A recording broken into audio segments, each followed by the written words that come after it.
நிகழ்ச்சியில நம்ம பார்க்கக்கூடிய காரியம், ஆண்டவர் வந்து பாத்தீங்கன்னா நம்மள நல்ல மகிழ்ச்சியா தான் வச்சிருப்பார். அதுல ஒரு குறையும் இருக்காது.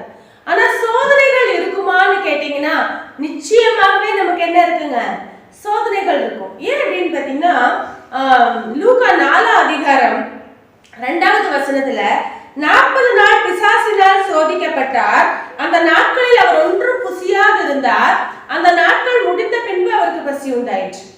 அப்ப 40 நாட்கள் பிசாசினாலே சோதிக்கப்பட்டிருக்கிறார்.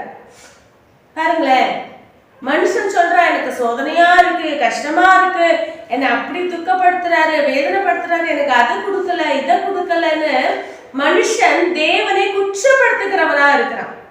ஆனா ஆண்டவரே பாருங்க, இயேசு கிறிஸ்துவே பூமியில வந்து மனுஷனாய் வாழும்போது 40 நாட்கள் பிசாசினாலே சோதிக்கப்பட்டாராம். அப்ப எல்லாத்துக்கும் ஒப்புக்கொண்டுதான் ஒரு மனுஷனா பூமியில வந்து என்ன பண்ண வேண்டியதா இருக்கு, வாழ வேண்டியதா இருக்குது. பூமியில வாழுகிற நாட்கள் நாம சுகவாசிகளா என்ன பண்ண முடியாது, வாழ முடியாது. சுகவாசிகளா வாழணும்னா நம்ம பரலோகத்துக்கு ஆசைப்படக்கூடாது.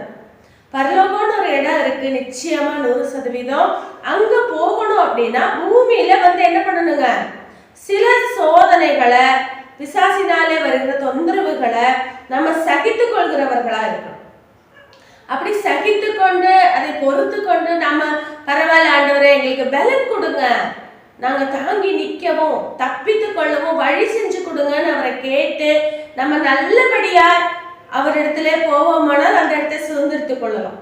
அப்படி இல்லாம பிசாசு எங்களை தொந்தரவு பண்றான், இவர் என்ன கடவுள் தானே, இவர் ஏன் எங்களை காக்கல அப்படின்னு கேட்க கூடாது. ஏன்னா இயேசு கிறிஸ்து கேட்கல, பூமியில இருக்கும்போது பிதாவானவர் ஏன் எங்களை தப்பி வைக்கல, ஏன் நான் பரலோகத்துல இருந்து வந்தனே, பூமியில பலியாக வந்தனே, எனக்கு ஏன் 40 நாள் சோதனைன்னு அவர் ஒரு நாளும் என்ன பண்ணல, துக்கப்படல, எல்லாத்தையும் பொறுத்து கொண்டார்.